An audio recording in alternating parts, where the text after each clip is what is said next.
Dimension को लेकर के कल एक एग्जांपल बताया था कि अगर मान लो हमारे पास फोर्स है, फोर्स फोर्स कौन सी क्वांटिटी है?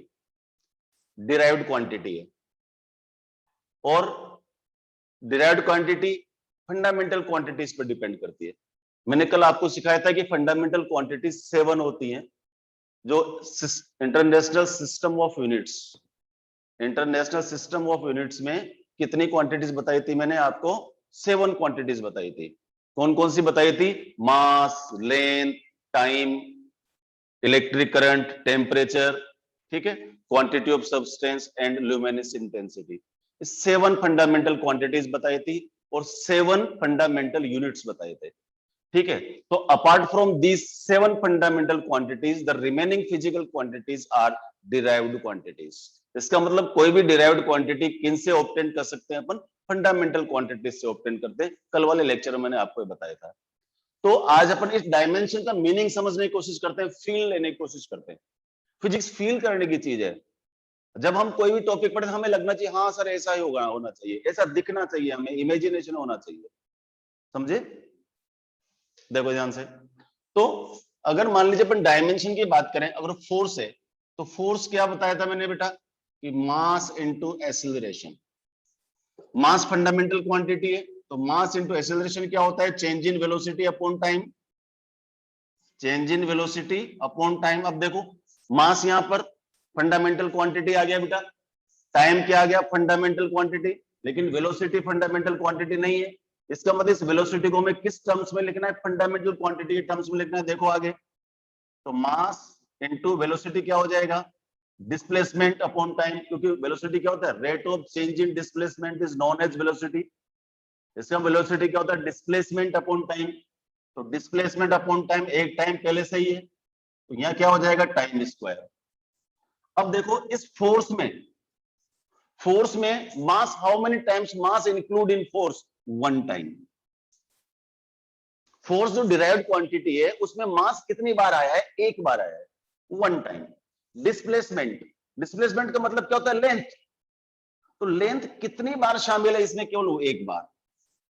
और time, how many times time include in force? 2 times.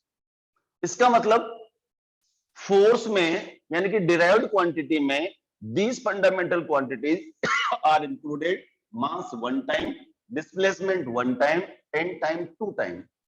It means dimension of mass is 1, dimension of displacement is 1, and dimension of time is 2. ठीक है, तो इसका मतलब डायमेंशन क्या बताती है? कि how many times a fundamental quantity includes in derived quantity, how many times a fundamental quantity include in derived quantity, that number is known as dimension. इसी को डायमेंशन बोलते हैं। बाकी की 15 डेफिनेशंस में जाने की आपको जरूरत नहीं है।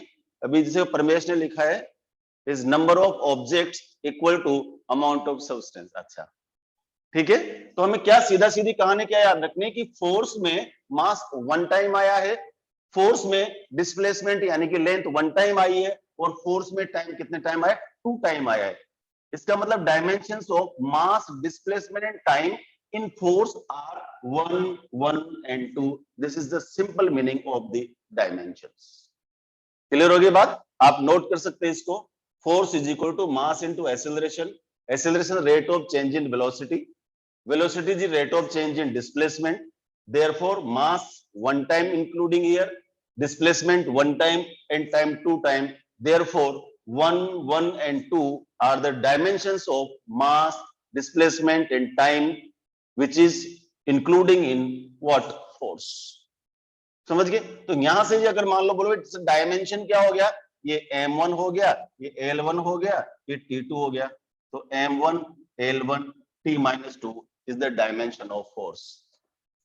तो फोर्स का डायमेंशन ये बता रहा है कि इस फोर्स में जो डिराइव्ड क्वांटिटी है इसमें फंडामेंटल क्वांटिटीज कितनी बार आई है। तो आप सीधा सा मीनिंग दिमाग में ये बिठाना है, रटने वाली कोई चीज नहीं करनी है, ये बिठाना है कि व्हाट इज डायमेंशन। आपसे पूछे कि एक्सप्लेन द डायमेंशन, तो आप क्या बताओगे कि force is a derived quantity which depends upon mass, displacement and time, where the dimension of mass in force is 1, dimension of displacement in force is 1 and dimension of time in force is 2.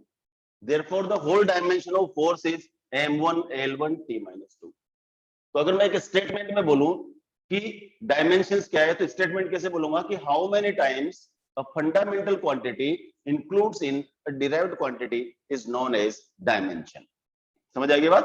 How many times a fundamental quantity includes in derived quantity is known as dimension. समझ आएगी बात? तो इसका मतलब the dimension of mass displacement and time in case of force is 1 1 and minus 2. This is the example. Clear? अच्छा, तो इसका मतलब है कि डिफरेंट डिफरेंट फिजिकल क्वांटिटीज की जो डायमेंशंस होगी वो डिफरेंट डिफरेंट होगी. सारी डिराइव्ड क्वांटिटी की अपन फाइंड कर सकते हैं. डायमेंशंस अगर अपन देखें तो फिजिक्स में लगभग 750 डायमेंशंस फिजिकल क्वांटिटीज हैं और 750 फिजिकल क्वांटिटीज की डायमेंशंस हमें याद होने चाहिए, जो आपको नहीं होगी, मुझे याद है. 750 डायमेंशंस मुझे याद है, आप लोगों को इतने लर्न करने की जरूरत नहीं है. वो मुझे भी, मैंने रटा नहीं मारी है, मैं भी धीरे धीरे बताते बताते बताते बताते लर्न हो गई है. तो आपको वो निकालना सीखना है कि कोई भी फिजिकल क्वांटिटी उसके डायमेंशन हम कैसे फाइंड करें, ये आपको आना चाहिए. तो आप तुरंत, आपसे कोई फिजिकल क्वांटिटी बोले, आप तुरंत बोल दो अच्छा अच्छा इंडियन पर डिपेंड करती है, फटाफट आप डायमेंशन बता दो. ठीक है, तो I am going to explain how to find the dimensions of a derived quantity in the terms of the fundamental quantities. ध्यान से समझिए. सबसे पहले लेते हैं अपन, देखो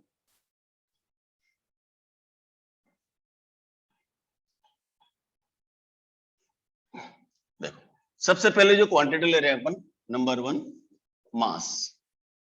यहां पर मैं आपको बहुत सारे फिजिकल, ये चैप्टर थोड़ा सा धीरे धीरे और लंबा चलाएंगे अपन, क्योंकि मैं यहाँ क्या करने वाला हूं, जितनी भी फिजिकल क्वांटिटीज लिखूंगा उन सबकी थोड़ी थोड़ी नॉलेज देने वाला हूं. हालांकि वो क्वांटिटीज आपके कोई रोटेशनल मोशन में आएगी, कोई सरफेस टेंशन में आएगी, कोई एसएचएम में आएगी, ठीक है, कोई हीट वाले सेक्शन में आएगी, कोई इलेक्ट्रिसिटी वाले सेक्शन में आएगी, डिफरेंट डिफरेंट जगह पर आएगी, लेकिन उनकी थोड़ी थोड़ी थोड़ी थोड़ी जानकारी, ताकि हमें पता लग जाए कि फिजिक्स में इतनी सारी क्वांटिटीज होती क्या है, उनके बारे में अपन थोड़ी थोड़ी जानकारी बताऊंगा. और एटलीस्ट कम से कम 2 चीजें तो विशेष रूप से अपन को करनी है. एक तो डायमेंशन फिजिकल क्वांटिटी की, और दूसरा उसका यूनिट. ठीक है, ये आप नोट करते जाएंगे. ठीक है, नोट नहीं करेंगे तो कोई नहीं, मैं लिस्ट भेज दूंगा, उसमें आप लिख लेना, बाकी सीखने की कोशिश करिए. मास, देखो मास क्या है, फंडामेंटल क्वांटिटी. मास में मास 1 टाइम आएगा. मास में मास क्या आएगा, 1 टाइम. ठीक है, और मास को रिप्रेजेंट करने के लिए हमें ना लेंथ की जरूरत है, ना टाइम की जरूरत है, ना एम्पियर की जरूरत है, ना केल्विन की जरूरत है. तो इसका डायमेंशन क्या हो जाएगा बेटा, बोलो. m1 l0 t0. मास में मास 1 टाइम इंक्लूड है. मास को रिप्रेजेंट करने के लिए हमें लेंथ की जरूरत नहीं है, मास को रिप्रेजेंट करने के लिए हमें टाइम की जरूरत नहीं है, इसलिए इसका डायमेंशन क्या हो गया, m1 l0 t0. और इसका ऐसा यूनिट,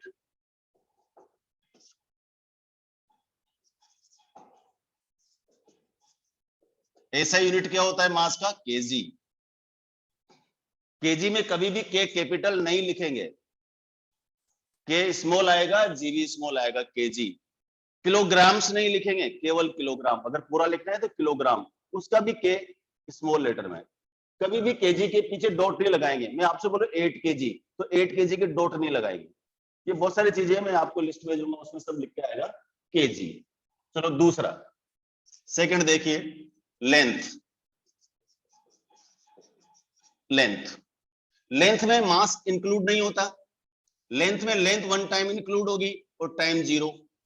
लेंथ को रिप्रेजेंट करने के लिए ना तो मास का रिक्वायरमेंट है, ना टाइम का रिक्वायरमेंट है, ना ही किसी अदर क्वांटिटी का रिक्वायरमेंट है. Therefore the dimension of mass is nothing, it is m0 l1 t0 and the SI unit of length is what, metre. Simple small m लिखेंगे मीटर में. कई बच्चे लिखते हैं ऐसे, देखो MTS मीटर्स, ये गलत है. METRS मीटर्स, ये भी गलत है. कैपिटल M, ये भी गलत है. मीटर केवल मीटर है. 10 metre, 100 metre, 1000 metre, whatever is metre. ठीक है. थर्ड देखिए, अब एक चीज और समझा दूं मैं यहां पर, देखो लेंथ.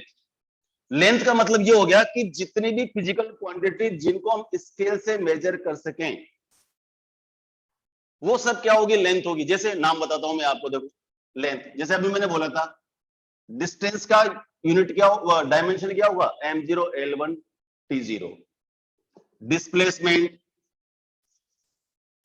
हमने बोला भाई परपेंडिकुलर की बताओ, हमने बोला बेस की बताओ, हाइपोटेनस की बताओ, ठीक है, आर्क का क्या होगा, रेडियस का क्या होगा, हाइट का क्या होगा, ये सब क्या है, चाहे वो distance, displacement, perpendicular, arc, radius, height, base, hypotenuse, whatever कोई भी हो, कोई भी हो, उन सबका हमेशा जो डायमेंशन होगा वो क्या होगा बेटा, m0 l1 t0। केवल लेंथ पर डिपेंड करेगी, और ये सब लेंथ है तो इन सबका डायमेंशन सेम होगा, इन सबका ऐसा यूनिट भी सेम होगा, मीटर। क्लियर। थर्ड देखिए बेटा, थर्ड देखो, टाइम। टाइम को रिप्रेजेंट करने के लिए हमें टाइम ही चाहिए, बाकी ना तो मास चाहिए ना लेंथ चाहिए। इसका मतलब टाइम का डायमेंशन फॉर्मूला क्या हो जाएगा, m0 l0 t1। और टाइम का ऐसा यूनिट क्या बताया था मैंने, सेकंड, एस, सिंपल एस लिखेंगे, सेकंड। ठीक है, प्लूरल नंबर नहीं होता, ये सिंगुलर नंबर ही होता है यूनिट। ठीक है, एस, सेकंड, सेकंड से नहीं लिखेंगे, कई एसीसी लगा के डॉट लगाते हैं, वो भी गलत तरीका है, वो नहीं लिखना है। टाइम का जो यूनिट होगा क्या होगा, वो केवल सेकंड होगा, ऐसा यूनिट। बाकी आर है वो कन्वर्ट करने के तरीका है, फिर अपन आर को सेकंड में कन्वर्ट कर दें, मिनट को सेकंड में कन्वर्ट कर दें, that is the another issue. Number 4 देखिए, जैसे मान लो मैंने बोला एरिया, ठीक है भाई, जैसे कोई एरिया बोलता है तुरंत बच्चों के दिमाग में सबसे अच्छा फॉर्मूला याद आता है, sir area length into breadth, that's it. Area is what, length into breadth. चलो वहीं से तुम जो जानते हो वहीं से चालू करते हैं। Area is length into breadth, ठीक है। लेंथ क्या है भाई, लेंथ है, ब्रेड्थ को किसमें मेजर करेंगे, ब्रेड्थ में किसको मेजर करेंगे, उसको भी लेंथ में मेजर करेंगे। इसका मतलब क्या हुआ, देखो लेंथ भी L1 ब्रेड्थ भी L1, तो कितना हो गया टोटल, L2। इसका मतलब डायमेंशन क्या हो जाएगी इसकी, एरिया को मेजरमेंट करने के लिए हमें टाइम की जरूरत नहीं है, एरिया का मेजरमेंट करने के लिए हमें मास की जरूरत नहीं है, तो क्या लिखूंगा बोलिए फटाफट, m0 l2 t0, m0 l2 t0, क्योंकि इसमें लेंथ 2 टाइम इंक्लूड होती है, किसमें, एरिया में लेंथ 2 टाइम्स इंक्लूड है, मास इंक्लूड नहीं है, टाइम इंक्लूड नहीं है। इसका मतलब dimension of area is m0 l2 t0, और इसका यूनिट क्या होगा, metre square, simple metre square. दिख रहा है, नहीं दिख रहा आप लोगों को, बड़ा लिखूंगा, देखो मीटर स्क्वायर, करेक्ट। चलिए भाई, अब एरिया, ये एरिया किसका था, रेक्टेंगल का एरिया था।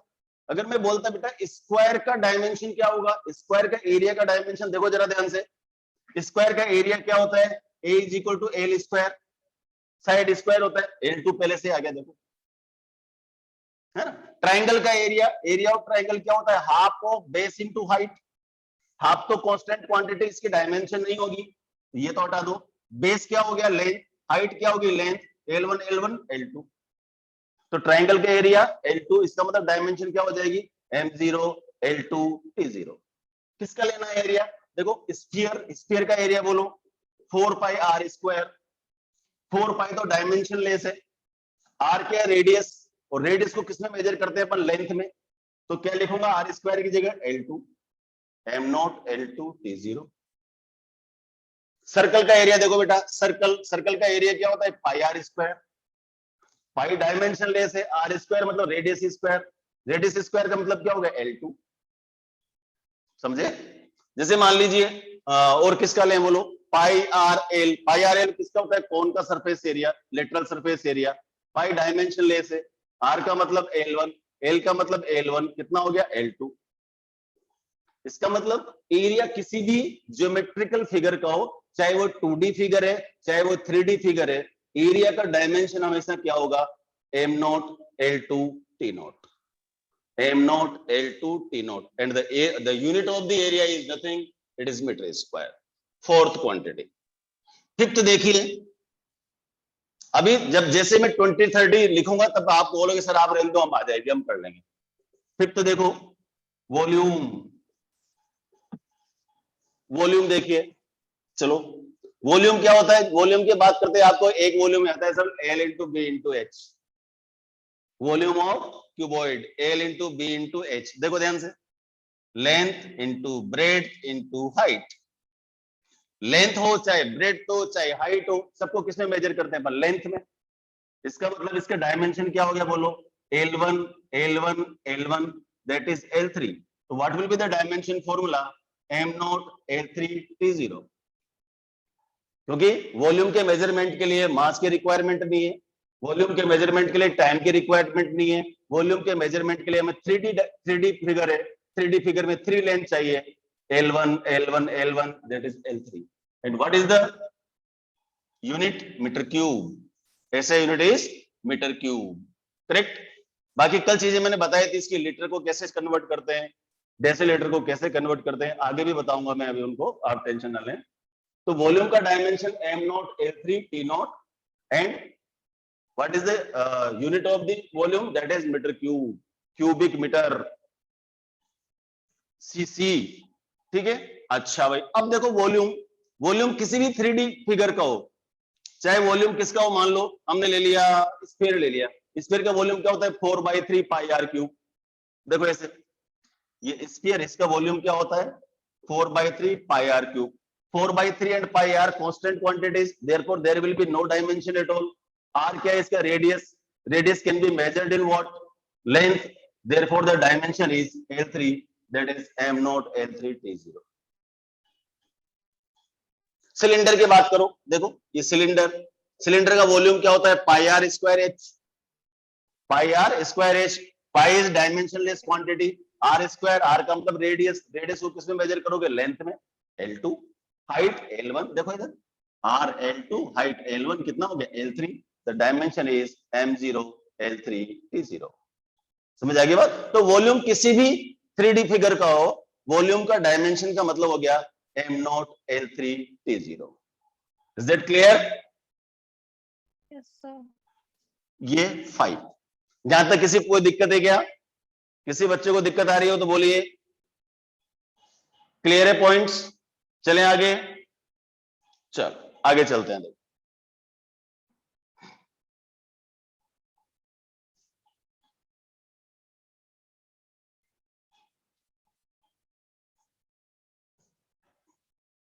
मास हो गया, लेंथ हो गया, टाइम हो गया, एरिया हो गया, वॉल्यूम हो गया।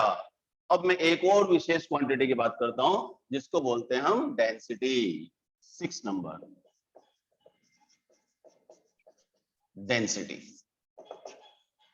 हमेशा याद रखो बेटा, डेंसिटी एक वाइड रेंज क्वांटिटी है, और डेंसिटी कभी भी किसी भी ऑब्जेक्ट की नहीं होती है, डेंसिटी कभी भी शेप या साइज की नहीं होती है। डेंसिटी होती है जिस मटेरियल का वो ऑब्जेक्ट बना होता है, जिस मटेरियल का ऑब्जेक्ट बना होता है वो उसकी डेंसिटी होती है।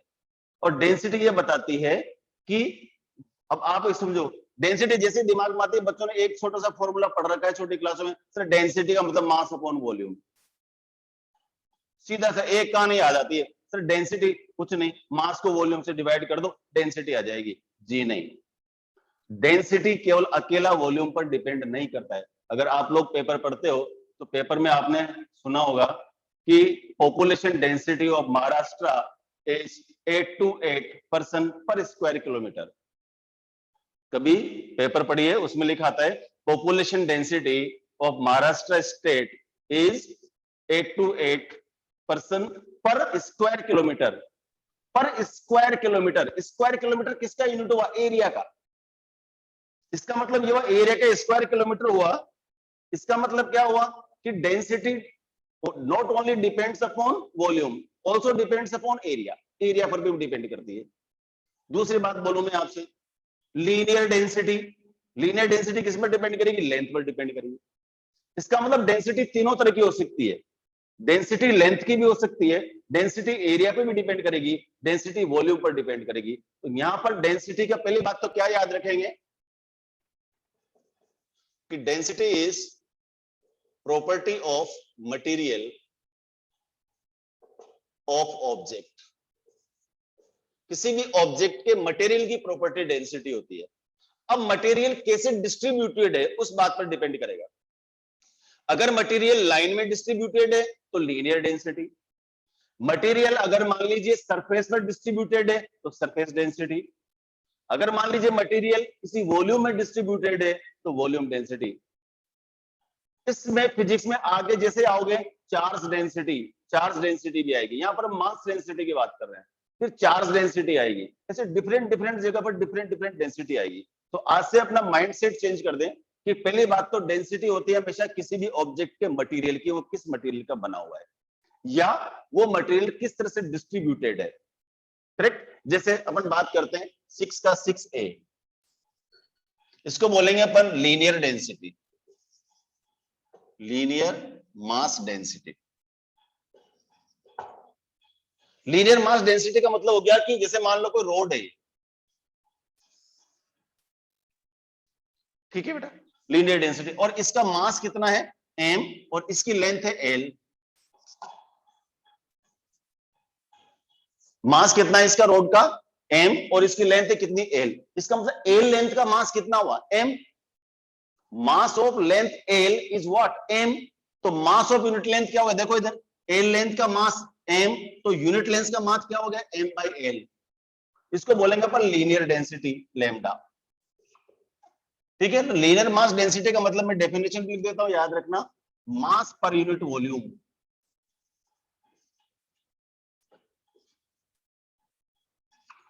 What is linear density, mass per unit volume, sorry per unit length, गलत लिख दिया बेटा, मास per unit length. Unit length का जो मास डिस्ट्रीब्यूट होगा उसको हम क्या बोलेंगे, लीनियर मास डेंसिटी बोलेंगे।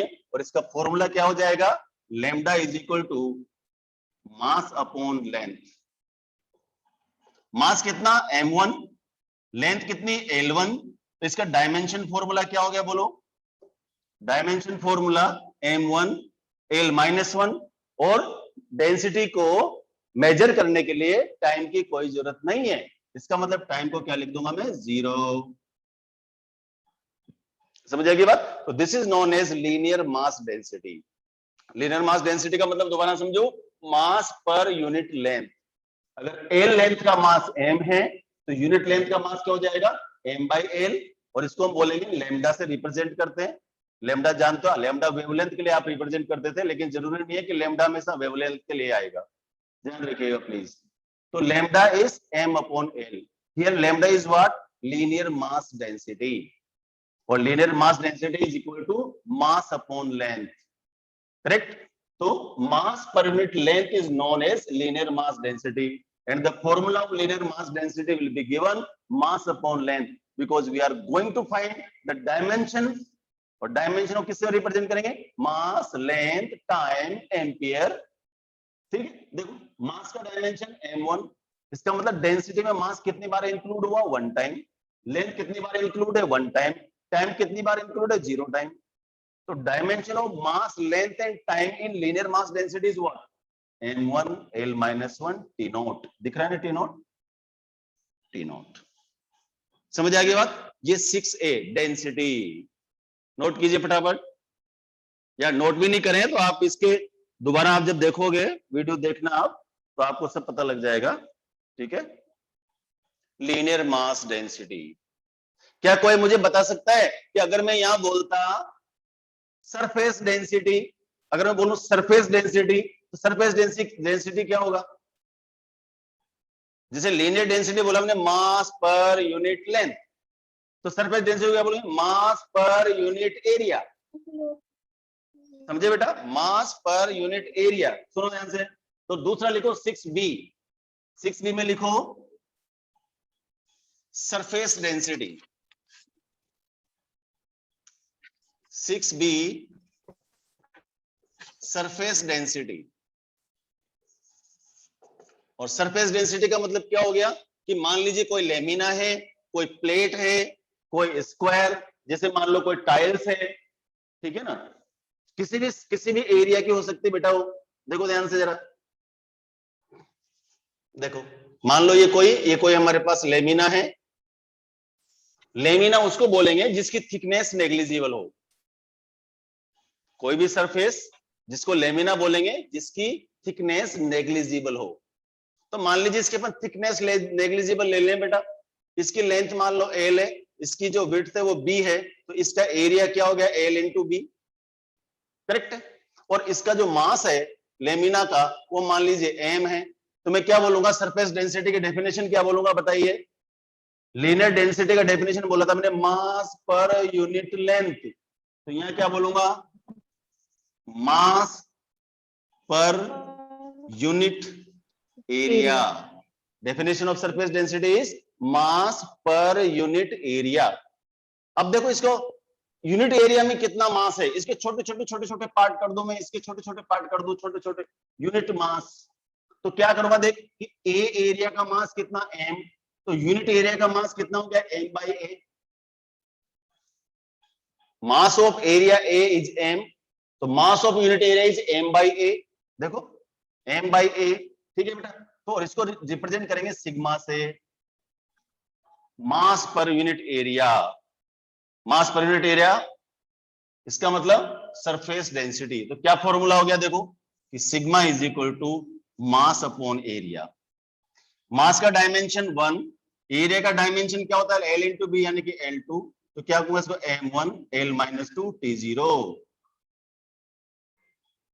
तो डेंसिटी मास अपन वॉल्यूम होती है ऐसा नहीं है, आज से याद रखेंगे। तीन तरह की डेंसिटी होती है सर, मास पर यूनिट लेंथ भी हो सकता है, linear density, mass per unit area भी हो सकता है, सरफेस डेंसिटी सॉरी, मास पर यूनिट वॉल्यूम भी हो सकता है, वॉल्यूम डेंसिटी। देखो यहाँ पर इसका डायमेंशन क्या है, M1 L माइनस 2 T0। चलो इसका वो बताओ, एरिया का ऐसा यूनिट बोलो, इसका यूनिट बोलिए। पहले वाला यूनिट नहीं बताया ना मैंने, lambda is equal to M upon L KG per metre, इसको लिखेंगे केजी मीटर माइनस 1। पहला वाला मैं बताना भूल गया, lambda linear mass density, mass upon length, mass का यूनिट क्या होता है, केजी, लेंथ का यूनिट मीटर, तो केजी पर मीटर भी बोल सकते हैं इसको, या केजी मीटर इनवर्स एम की power minus 1। And what is dimension, unit बोलो इसका, sigma is equal to mass upon area. Mass का यूनिट क्या होता है, मास का डायमेंशन M1, एरिया का sorry KG per metre square, या KG metre minus 2। This is a unit of the surface density. एक और प्रश्न आता है दिमाग में कि सरफेस डेंसिटी में area, how to find the surface density of a sphere. मैंने आपसे पूछा कि एक स्फीयर है, इस स्फीयर की जो रेडियस है वो 10 सेंटीमीटर है, और इसका मास 2 kg है। Mass of sphere is 2 kg and the radius of sphere is 10 centimetre.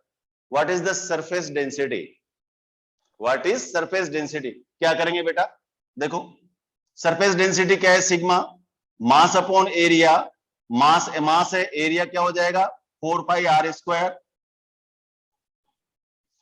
मास लिख देंगे ऊपर अपन 2 kg, 4 पाई क्या होता है 3.14, r का मतलब 10। अब देखो ये 10 सेंटीमीटर है, तो 10 इंटू 10 पावर माइनस 2 का स्क्वायर लिखेंगे, कन्वर्ट करके। मैंने बताया ऐसा यूनिट में लिखना है वैल्यू हमेशा, तो 10 इंटू 10 पावर माइनस 2 का होल स्क्वायर, इसको अपन सोल्व कर देंगे, तो ये सरफेस डेंसिटी जाएगी किसमें, KG per metre square. That is how we can find the surface density. ये डेंसिटी हमें रोटेशनल मोशन वाला जो चैप्टर है उसमें कई जगह काम आएगी, surface density, volume density, linear density, correct. चलो क्वेश्चंस की बात में तो फिर आगे भी करेंगे अपन। थर्ड, तो दो तरह की डेंसिटी होगी, एक linear mass density that is mass per unit length, surface density that is mass per unit area, और third one is volume density. 6C, 6C volume mass density, ठीक है। और इसको बोलेंगे अपन, इसकी डेफिनेशन क्या हो जाएगी, mass per unit volume. Volume mass density का मतलब क्या हो जाएगा बेटा, मास पर यूनिट वॉल्यूम। देखो कुछ बच्चों ने तो सवाल जो दिया था मैंने उसका आंसर भी बता दिया, वेरी गुड। देखो अब मान लीजिए हमारे पास ये कोई क्यूब है और इस क्यूब की जो लेंथ है वो एल है, ठीक है, क्यूबोइड है एल बी एच। तो इसका वॉल्यूम क्या हो गया बेटा, L B H. L B H का मतलब क्या हो गया, L one L one L one that is L three. तो वॉल्यूम का डायमेंशन हमने निकाला हुआ है कि वॉल्यूम का डायमेंशन एल थ्री होता है। अब मान लो इस वो वी वॉल्यूम का मास कितना है, कैपिटल एम। मास कितना है इसका, कैपिटल एम। तो वी वॉल्यूम का मास एम, तो यूनिट वॉल्यूम का मास क्या हो गया, एम बाई वी। तो डेफिनेशन के अकॉर्डिंग क्या बोलेंगे हम, कि मास पर यूनिट वॉल्यूम, इसका मतलब मास अपॉन वॉल्यूम। ठीक है, देखो तो इसको रिप्रेजेंट करेंगे अपन रो से। तो rho is equal to mass upon volume, correct है। What is mass, M one. What is volume, L three. तो डायमेंशन क्या होगी, M one L minus three. Time की कोई जरूरत नहीं है डेंसिटी फाइंड करने के लिए, तो M one L minus three T zero. समझ आया सबको, डायमेंशन समझ आ रही है, किसी को दिक्कत हो तो बताइए मुझे। तो तीन तरह की डेंसिटी बता दी मैंने आपको, देखो linear mass density, mass per unit length, surface density, mass per unit area, volume density, mass per unit volume. तीन तरह की डेंसिटी होगी हमारे पास। ठीक है बेटा, कोई बता सकता है इसका यूनिट क्या होगा, बोलो। वॉल्यूम मास डेंसिटी का यूनिट बोलिए। अरे सिंपल है, यूनिट बोलो। ऊपर मास है, मास किस में होता है, केजी में। वॉल्यूम किस में होता है, मीटर क्यूब में। तो KG per metre cube, unit क्या होगी इसकी, केजी पर मीटर क्यूब। ठीक है, और इसको ऐसा ही ये तरीका, ये एमकेएस यूनिट है। केजी पर मीटर क्यूब लिखा है, इसका मतलब इसको क्या बोलेंगे, एमकेएस। और इसको बोलेंगे आप एसआई में लिखो भाई, इंटरनेशनल सिस्टम ऑफ यूनिट में लिखो, लिख देंगे ऐसे। देखो केजी मीटर, ये थ्री को ऊपर ले जाओ, माइनस थ्री। तो how to write in SI system, with including powers index, KG metre minus three. या बोलने की भाषा में कैसे बोलते हो, केजी पर मीटर क्यूब। समझ आई सबको। तो how many types of density, there are three types of density. Linear mass density, mass per unit length, surface mass density, mass per unit area, volume density, mass per unit volume. Dimension mass upon length, दूसरे का mass upon area, तीसरे का mass upon volume. Length के dimension L1, area के dimension L2, volume के dimension L3। तो unit क्या हो गए, KG per metre linear mass density, KG per metre square surface density, KG per metre cube volume density. अब तो नहीं भूलोगे, तो तीन तरह की डेंसिटी आएगी हमारे पास, करेक्ट। देखो नोट कर लिया सबने।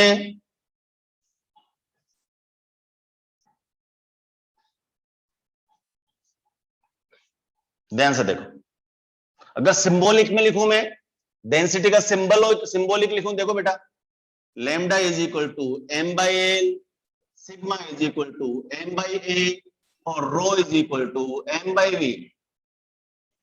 What is this, linear mass density, mass per unit length, surface density, mass per unit area, volume density, mass upon volume. यहां देखो अकेला लेंथ है बेटा, क्या हो गया, m1 l माइनस वन। इसका क्या हो गया बोलो, m1 l माइनस टू। इसका क्या हो गया, m1 l माइनस थ्री। ये डायमेंशन होगी।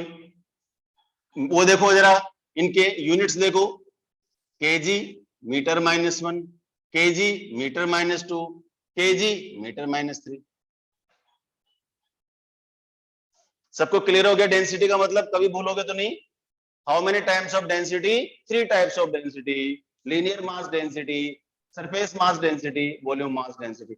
अच्छा एक बात बता दूं आपको, जब आप इलेक्ट्रोस्टेट में जाओगे तो वहां पर चार्ज डेंसिटी आ जाएगा। चार्ज डेंसिटी देखो जरा, देखो जरा, चार्ज डेंसिटी, चलो लिख लेते हैं। इसका मतलब लीनियर डेंसिटी, लीनियर में चार्ज डेंसिटी क्या होगा, चार्ज पर यूनिट। देखो इधर ऐसे देखो, चार्ज का मतलब क्या हो गया बेटा, lambda is equal to Q by L. Charge distributed per unit length, sigma is equal to Q by A, charge distributed per unit area, rho is equal to Q by V, charge distributed per unit volume.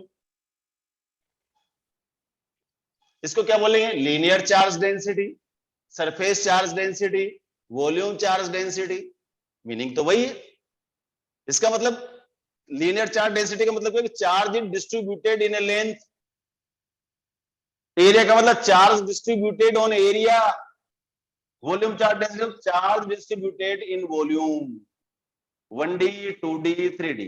1D में charge distributed है Q by L, surface पर charge 2D में है Q by A, 3D में है Q by V, lambda, sigma और Q।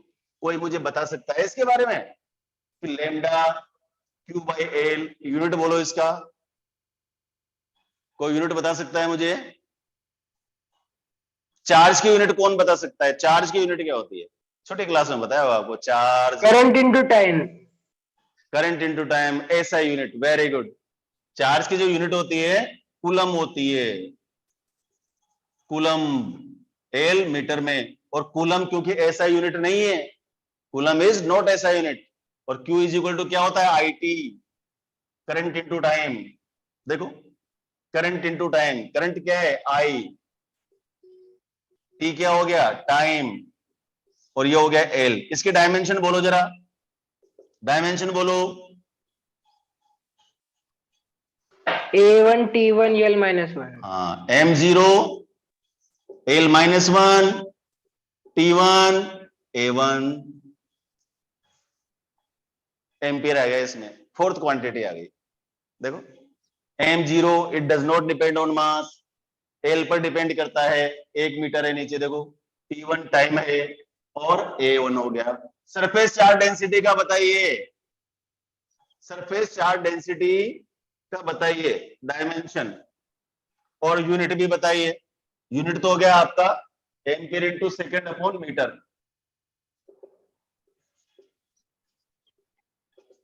ASM minus 1, और ये इसकी डायमेंशन हो गई। इसका बोलो, Q is equal to sigma by A, surface charge density, surface charge density sigma is equal to Q by A. Q का मतलब क्या हो गया? Coulomb, I into T divided by M. तो एम की जगह क्या आ जाएगा यहाँ पर? M square. तो यूनिट क्या हो गया इसका? Ampere second M minus 2।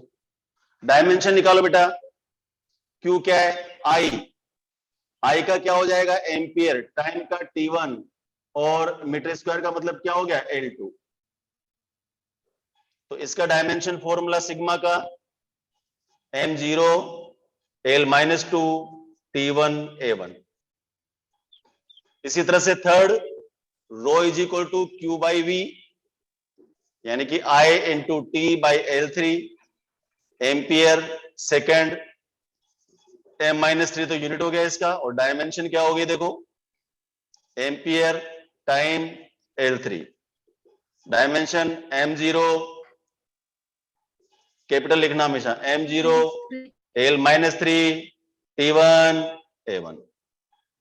तो इस तरह से हमारे पास देखो 3 तरह की डेंसिटी होगी बेटा, है ना? Linear charge density, surface charge density, volume charge density. अगर मास की बात करेंगे तो linear mass density, areal mass density, volume mass density. और लेंथ का मतलब मास पर यूनिट लेंथ, मास per unit area, mass per unit volume. Charge per unit length, charge per unit area, charge per unit volume.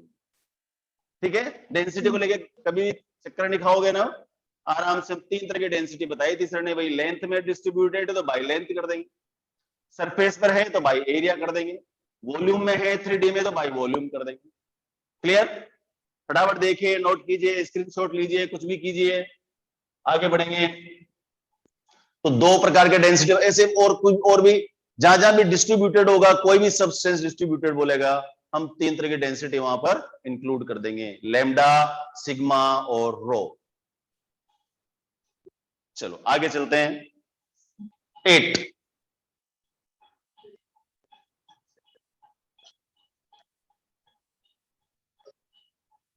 अभी अपन mechanics में चल रहे हैं। ये तो मैं एक ले आया क्योंकि डेंसिटी रिलेटेड थी, इसलिए इलेक्ट्रिसिटी का यहाँ पर मैंने उठा करके डाल दिया, क्योंकि डेंसिटी डेंसिटी एक जगह हो जाएगी, इस वजह से मैंने बता दिया।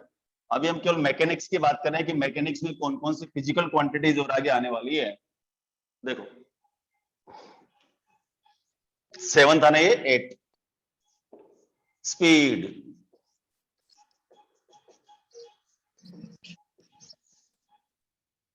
स्पीड, एक बात बता दूं आपको, स्पीड और वेलोसिटी दोनों की डायमेंशन सेम होती है, क्योंकि दोनों ही दो लेंथ पर डिपेंड करती है। पूरा लिखता हूं, ठीक से नहीं दिख रहा होगा तुम्हें ये।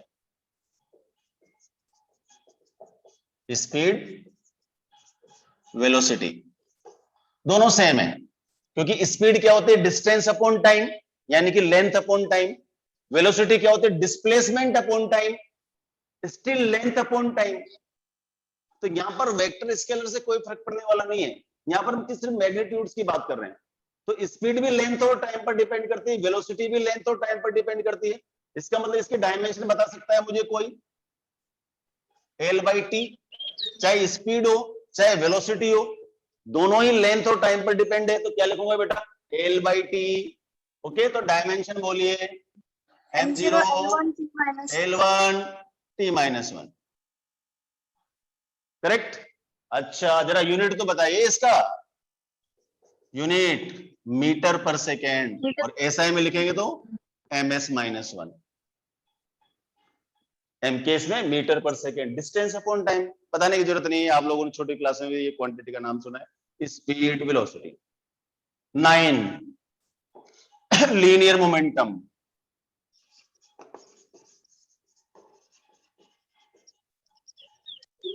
लीनियर मोमेंटम, ये लीनियर मोमेंटम आपको नजर आएगा न्यूटन्स लॉज ऑफ मोशन में, जब हम जाएंगे तो वहां पर ये नाम आएगा लीनियर मोमेंटम। और linear momentum is nothing, it is mass into velocity. किसी बॉडी का मास, उसकी वेलोसिटी, अगर वो मूवमेंट में है तो हम मास और वेलोसिटी का जो मल्टीप्लिकेशन आएगा उसको लीनियर मोमेंटम बोलेंगे। आपकी जानकारी के लिए बता दूं, ये एक वेक्टर क्वांटिटी है। ये वेक्टर क्वांटिटी इसलिए है क्योंकि it is the product of a scalar and a vector. जिन बच्चों ने वेक्टर वाला चैप्टर पढ़ा है उनको पता है कि why linear momentum is a vector quantity, because it is the product of a scalar and vector, and product of a scalar and a vector always give a vector quantity. समझ आ गया? Okay okay, चलो भाई अपन तो यहाँ तो dimension की बात कर रहे हैं, पहले डायमेंशन निकालते हैं बेटा। चलो डायमेंशन, m का डायमेंशन m1, वेलोसिटी का देखो ऊपर से क्या है, L1 T-1। इसका मतलब इसका मोमेंटम का डायमेंशन क्या हो गया, m1 L1 T-1। क्लियर है? यूनिट तो बताओ जरा इसकी। यूनिट मास किस में होता है, केजी में। वेलोसिटी किस में होती है, मीटर पर सेकेंड में। तो m केस में यूनिट क्या हो गया इसका, KG into metre per second. और अगर इसको SI में लिखना है तो KG metre second inverse. Clear? It is the linear mass, linear momentum. Linear momentum is the product of the mass and velocity. ठीक, m1 हो गया। वेलोसिटी अभी अपन ने निकाला L1 T-1, तो यहाँ हो गया L1 T-1। तो dimension of linear momentum is what, m1 L1 T-1। Unit क्या हो जाएगा बेटा, मास का यूनिट केजी, वेलोसिटी का यूनिट मीटर पर सेकेंड, तो KG into metre per second. ठीक है बेटा, कुछ बोलने के बाद में प्लीज आप, sir can dimension of two derived quantities be same, ये दो की नहीं तीन तीन की भी सेम होती है। मैं कई सारे एग्जांपल आपको बताने वाले हूं आगे, जिसमें 2-3 डेरिव्ड क्वांटिटीज की जो डायमेंशन वो सेम होती है। प्रेशर, स्ट्रेस, यंग्स मॉडुलस, इन तीनों की डायमेंशन सेम होती है।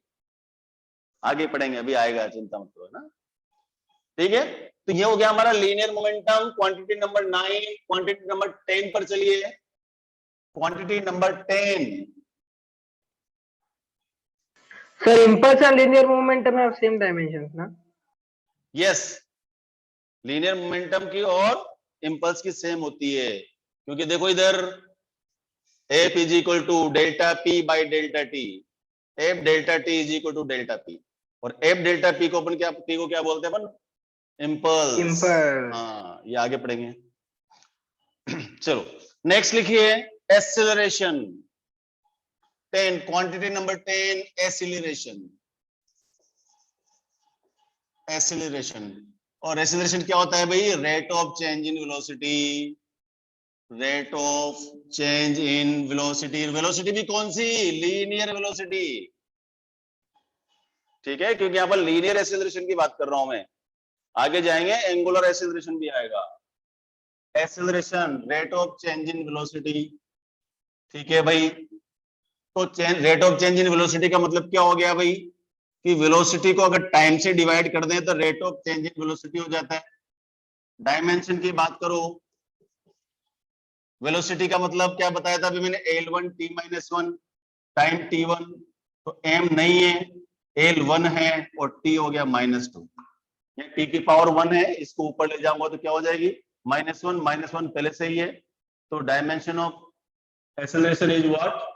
m1 L1 t-2। कोई यूनिट बताएगा इसका मुझे? यूनिट वेलोसिटी, देखो ऐसे, वेलोसिटी क्या होगी बेटा? Displacement upon time. तो displacement upon time square, displacement क्या है? L1 टाइम स्क्वायर t2, तो L1 t-2। डिस्प्लेसमेंट का यूनिट क्या होता है? मीटर। टाइम का यूनिट क्या होता है? सेकेंड। तो मीटर पर सेकेंड स्क्वायर भी बोल देंगे इसको, metre s-2। This is the unit of the acceleration. समझ गए? अच्छा भाई, बहुत अच्छी बात है। तो acceleration, rate of change in velocity, velocity upon time. अगर आपको वेलोसिटी की डायमेंशन याद है तो आप L1 t-1 लिख दीजिए। आपको वेलोसिटी की डायमेंशन याद नहीं है, आप इसको आगे ब्रेकअप कर दीजिए, क्योंकि वेलोसिटी डिस्प्लेसमेंट अपॉन टाइम होता है। एक टाइम पहले सही है, तो displacement upon time square. Displacement is measured in length, तो L1, time is measured t square, t2 को ऊपर ले जाएंगे तो L1 t-2। और अगर आपको वेलोसिटी का डायमेंशन आपको याद है तो वेलोसिटी डायरेक्ट लिख दीजिए, L1 t-1, t1 को ऊपर ले जाइए तो L1 t-2, क्योंकि अच्छा नहीं लगता दो में, कम से कम 3 तो अच्छा लगेगा ना, तो m0 L1 t-2। समझ आ गई बात? So this is the idea. इसका डायमेंशन जो यूनिट क्या हो गया? Metre per second square. 10, 11 में लिखिए फोर्स, जो सबसे पहले मैंने चैप्टर स्टार्ट करने से पहले फोर्स बताया था, और मैं समझता हूं कि फोर्स का डायमेंशन भी कोई भी निकाल देगा और उसका यूनिट भी कोई भी निकाल देगा। तो नेक्स्ट क्वांटिटी लिखिए, quantity number 11, that is force. Force, और फोर्स क्या बताया था मैंने? Mass into acceleration. Force is an external agency which can move the stable object और can change the situation, position, orientation of an object. ये किसी ने लिखा है परमेश, वाई एंगल नोट है स्टैंडर्ड फिजिक्स। एंगल बेटा दो चीजों का रेशियो है, सेम क्वांटिटी का रेशियो है। देखो, फोर्स मास इनटू एक्सेलरेशन, अभी थोड़ी देर पहले बताया था। एक्सेलरेशन क्या है बेटा? Velocity upon time. मास आ गया, टाइम हमें पता है, वेलोसिटी वापस क्या हो जाएगी बोलो? Displacement upon time. तो इसका मतलब mass into displacement upon time square. और यहां से आप ये फोर्स का तो 100% सबको याद होना ही चाहिए, क्योंकि आगे आने वाली बहुत सारी quantities, most of the quantities will depend upon force, therefore we should know the dimension of force by heart. देखो तो क्या आ गया इसका डायमेंशन? m1 L1 t-2। आगे से कोई भी नहीं पूछेगा कि सर फोर्स का डायमेंशन क्या होता है। फोर्स का डायमेंशन सबको याद होना चाहिए। याद नहीं है तो आपको ब्रेकअप करना आना चाहिए कि कैसे हम फोर्स को लास्ट तक ब्रेकअप करेंगे और ब्रेकअप करके अपन सोल्व करेंगे। ओके, तो dimension of force is m1 L1 t-2। Mass includes in force one time, length one time, and time two times. समझ आ गई बात? और इसका यूनिट बोलो इसका? न्यूटन। देखो, मास केजी में, डिस्प्लेसमेंट मीटर में है, और ये हो गया second square, KG into metre per second square, और KG into metre per second square को बोलते हैं अपन न्यूटन। ठीक है? इन न्यूटन में एन हमेशा बड़ा नहीं आएगा, कैपिटल नहीं आएगा, चाहे वो न्यूटन नाम है, फिर भी यूनिट हमेशा स्मॉल लेटर से ही चालू होता है। न्यूटन, कभी कभी मैं भी लिख देता हूँ कैपिटल लेटर से, तो मैं भी लिख देता हूँ तो गलत लिखता हूँ। यूनिट हमेशा स्मॉल लेटर से शुरू होगी, उसके पीछे कोई डॉट नहीं लगेगा, कोई प्लूरल नंबर नहीं होगा। तो आज तक की केवल 11 मैंने बताई है, कल मैं आपको 20 30 और बताऊंगा, और उसके बाद मैं एप्लीकेशन ऑफ डायमेंशन फॉर्मूले चालू कर दूंगा, क्योंकि फिर आपको लोगों को खुद को डायमेंशन निकालनी आ जाएगी, तो उसमें हम बहुत सारा टाइम वेस्ट नहीं करेंगे। समझ गए बच्चों? अभी थोड़ी देर बाद ये लेक्चर आपके यूट्यूब पर अपलोड हो जाएगा। आपको अगर किसी को कोई डाउट है, आप आराम से यूट्यूब पर देख सकते हैं, ठीक है। फिर भी कोई डाउट है, आप मुझे व्हाट्सएप पर क्वेश्चन कर सकते हैं। फिर भी कोई डाउट है, आप मुझे फोन भी कर सकते हैं। मैं जो लिटरेचर भेजूंगा उस लिटरेचर को एक दिन का एक दिन में सोल्व करना है, ये हमेशा कसम खा लें। काम की अधिकता इंसान को नहीं मारती है, काम का बोझ इंसान को मारता है। कभी भी आप वर्क को इकट्ठा नहीं करें, डेली रूटीन का वर्क डेली रूटीन में ही खत्म करेंगे, तो आप कभी भी नहीं हारेंगे, कभी भी नहीं हारेंगे, आप हमेशा जीतते जाएंगे। समझ गए? Okay, bye bye for today, let's meet tomorrow at the same time. मैं आज आपको होमवर्क भेजूंगा, वो होमवर्क आपको भेजना है, मुझे वापस व्हाट्सएप करना है।